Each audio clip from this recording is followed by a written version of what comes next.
O Internacional no dia de hoje fez a sua última atividade no CT Parque Gigante. Amanhã, no próximo domingo, o Internacional enfrenta o Fluminense, que vem embalado no Campeonato Brasileiro, treinado pelo Fernando Diniz.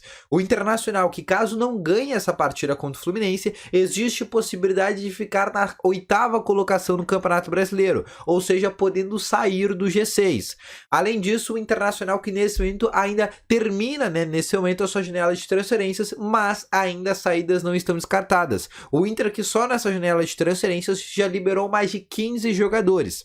Além disso, eu também vou te falar sobre a fala que o Abel Braga disse, rebatendo, uma outra fala que foi falada pelo Mano Menezes na partida pós-jogo contra o Melgar. E também falando em Mano Menezes, eu quero te falar como está a renovação contratual do treinador. Essas e muitas informações tu confere aqui no vídeo de hoje. Só antes, roda a vinheta.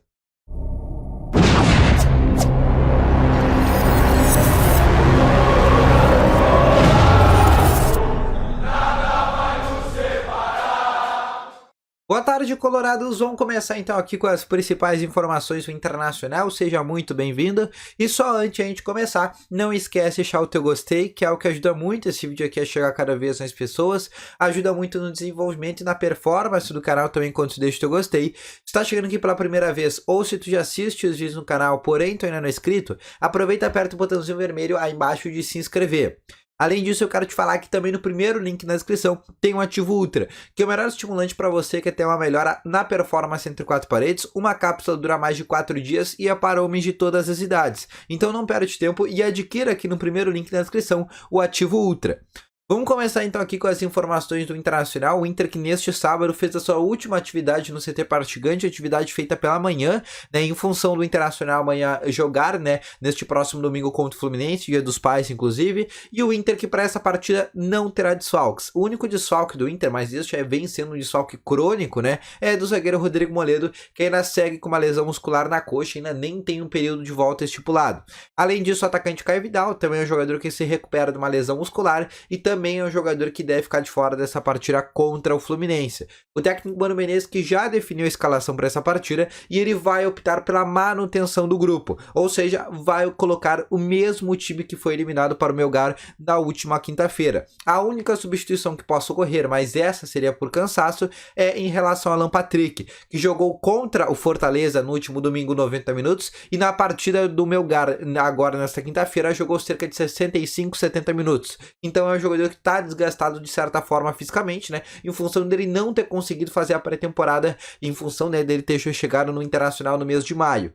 E por isso pode ser que no lugar do Alan Patrick entre o Maurício, Pela primeira vez, o Mano Menezes coloca o Maurício novamente, que era para ele ter feito isso contra o Melgar, e agora, caso o Alan Patrick não jogue, o principal substituto deve ser sim, novamente o Maurício, que fez 2 gols, por exemplo, contra o Atlético Mineiro no último final de semana, sem ser esse contra o Fortaleza, beleza?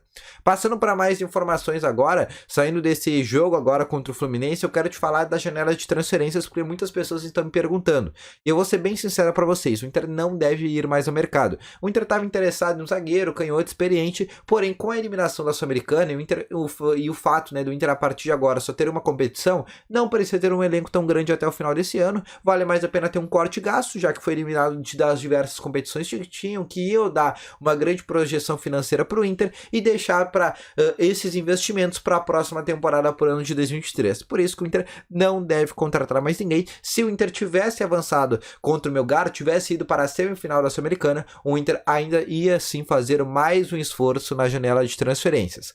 Mas agora, saindo de chegadas e indo para saídas, só um dado importante, o Internacional que nessa janela de transferências já liberou cerca de 15 jogadores. Isso mesmo, o Inter que já liberou agora, contando as saídas do Matheus Cadolini e do Bosquilha, que foram as últimas 2 saídas do Internacional, o Inter já teve 15 jogadores que estavam no seu plantel e que saíram e terminaram seus contratos e ou foram emprestados ou até mesmo vendidos, como o caso, por exemplo, do volante Rodrigo Dourado.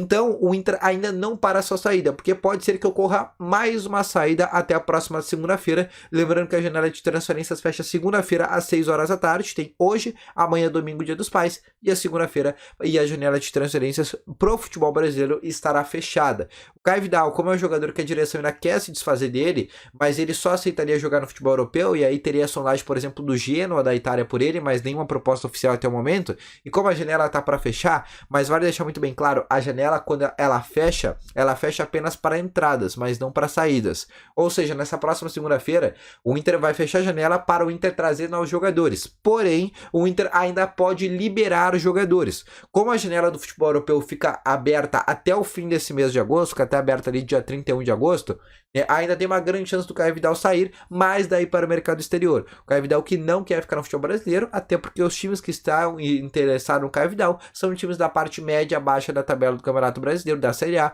e também da Série B, e é algo que ele não quer nesse momento. Ele prefere ir pelo menos para um time periférico da Europa para tentar ainda alguma projeção na sua carreira, beleza?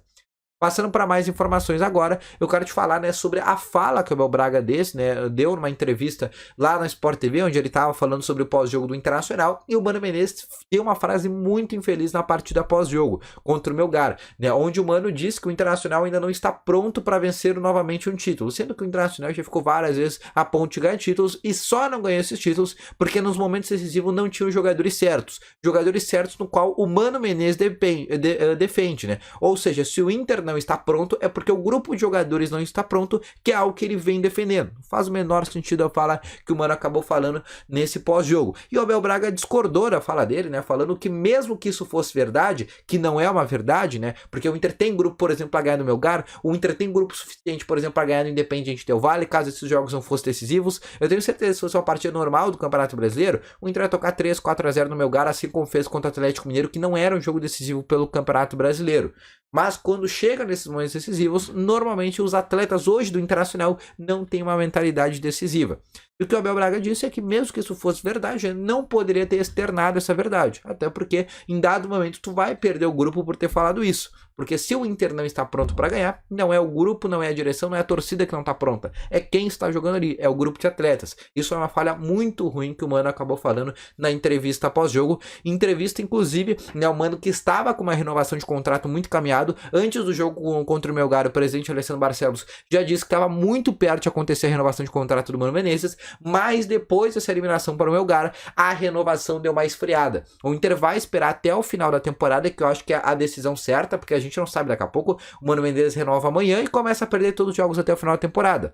Então é interessante, na minha opinião, olhar até o final da temporada, ver se o Mano Menezes vai conseguir uma vaga direta para a Libertadores, e aí eu até concordo na manutenção dele para a temporada 2023, já que a gente precisa ter pelo menos uma rodagem de um treinador, né? A gente precisa ter um treinador por mais de uma temporada no mínimo, porque o Inter vem trocando de treinadores toda hora. O último treinador que ficou um tempo maior no Inter foi o Odair Helma. Então eu acho interessante, pelo menos, esperar até o fim do ano, ver se o Inter vai ficar numa colocação interessante. Se ficar numa colocação interessante, acho que é válida a renovação. Se ficar, não classificar para a Libertadores de forma direta, acho que daí sim tem que encerrar o contrato dele. Lembrando que o contrato do Mano hoje termina no final do ano, e caso o Inter, por exemplo, não renove seu contrato, o Inter não precisa pagar nenhuma multa rescisória para o treinador, beleza? Então esse foi o vídeo, eu espero ter gostado. Deixa o teu gostei, se inscreva no canal, ativa aqui o sininho de notificações. Não esqueça também de ir aqui no primeiro link na descrição e conferir o Ativo Ultra com uma entrega totalmente sigilosa, beleza? Então um grande abraço para vocês, valeu, falou e fui!